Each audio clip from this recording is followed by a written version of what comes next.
Ayan na guys. Na-prepare ko na yan. Ayan na yung suso. Ay mga kasyepoy, so nag-set up na ako. Plating.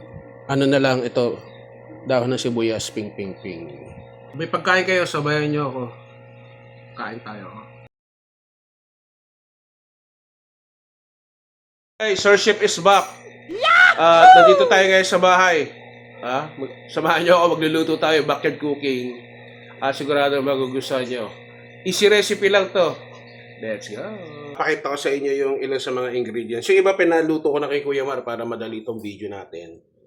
Para yung sauce na lang ang gagawin ko. Bali yung bihon ay luto na. So ito guys, ayan yung itlog, luto na, pinaluto ko ahead of time. So naghiwa na rin ako ng bawang sibuyas. Ito, shrimp cubes, pag kinulang, meron pa akong isa. Tapos ito yung dahon ng sibuyas, pinahiwa ko na rin. Then, nagpainit ako ng tubig. Magano tayo nung anatosid o yung atswete.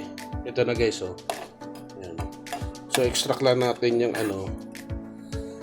yung kulay na yan sa atswete. Yan kasi magbibigay ng kulay sa palabok. Okay guys, sa paggawa ng palabok, pwede tayong yung lagay nyo yung totoong hipon, no? Yung sa iba, pag nilinis, na yung sa ulo, sinasama nila yun yung bago nila lutuin yung Ngayon, meron din yung isang option, yung hibi na maliliit, yung tanggal na yung shell. Pwede yun. Walang nabili yung aming kasambahay, siguro yun. Ito yung ating lulutuin. Ito na lang yung substitute natin. Hibi rin to Pero ito, i-blender natin mamaya. Lulutuin lang natin. So, balikan nyo ako, lulutuin ko lang to para hindi matagal lang ating video. Okay guys, so ilalagay natin sa food processor. Hindi blender sa chopper, food chopper ito.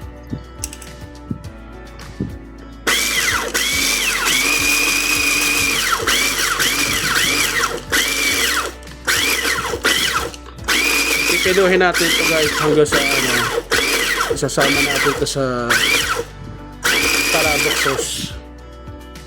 Okay mga kasepoy, so naglagay na tayo ng mantika dyan at magigisa na tayo, no? So unahin natin yung wangba, ang gisa-gisa natin yan, mekis-mekis. Then lagay natin yung sibuyas, halu-haluin natin. Then pag okay na, ilagay natin yung tinapa. Ayan. Tinapang bangos. Tinapa po yan. Tapos ilalagay din natin yung powdered na hipon. Yung kanina natin na pinood processor. Pag luto na maigi natin yan, lagay tayo ng tubig. Kasi yan nga yung magiging sauce. So, lalagyan natin ng tubig. Then, pakaluan maigi. Then, pag napakaluan na natin, hayalan natin na mag-simmer. Then, pag okay na, ilalagay naman natin yung ating anato seed extract doon sa tubig. Yan yung magbibigay ng kulay. Halu-haluin natin. Yan, mekis-mekis ulit. Then pag okay na, maglalagay tayo ng shrimp cubes. Isa ang nilagay ko. Depende sa inyo kung gusto nyo pa ng mas malasa. Lagay nyo. Yan. Ping ping ping. Ground pepper. Tapos naglagay tayo ng patis para malasa. No? So, tikman ko muna. So, naglagay uli ako. Depende. No? Titikman nyo para makuha nyo yung lasa. Then ayan po yung slur, no? Yung cornstarch na may tubig, yan na magpapalapot. So ayan, haluin natin ulit. Mekis-mekis. So nakita ko kasi diyan parang kulang, kaya naglagay uli ako ng slur, no? Pangalawang batch niya. Buti dalawa yung nabili na naka-plastic ni Kuya Mar. Kaya diyan makikita niyo mamaya, yan unti-unti na yang lalapot. Makukuha na natin yung gusto natin na consistency ng palabok sauce. So madali lang yan, no? Then yung panghuli, dahil wala tayong giniling o tokwa, dinamihan na lang natin yung dinurog na chicharon. Yan. Para yan din magbibigay ng lasa tsaka texture mo. Pagmimix yung hipon, yung tinapa, at saka yung chicharon. Let's go!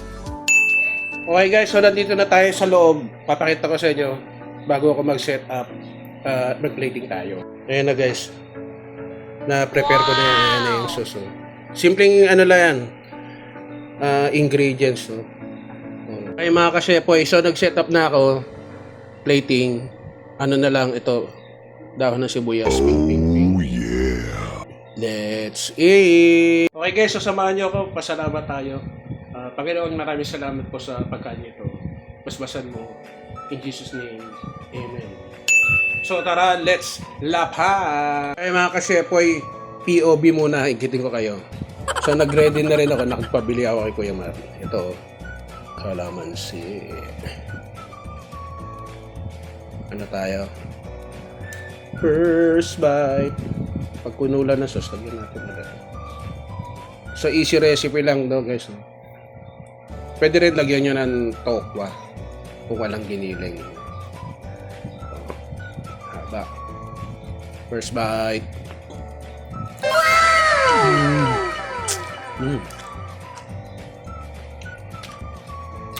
Sarap.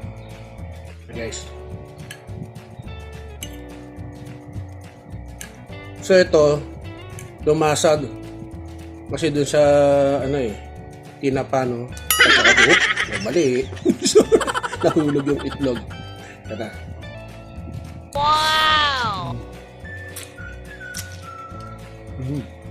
Dagdagan natin ang sauce guys. Nandito sa likod yung camera yung yung sauce na. Dagdagan natin.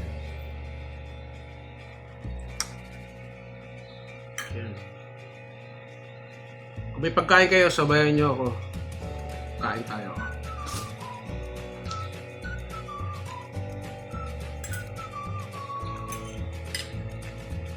So pwede rin lagyan nyo ng yung conventional yung giniling o kaya tokwa. Ito, simple lang nilagyan natin, no? Yung gibi, tapos yung tinapa, at saka chicharon. Sana all.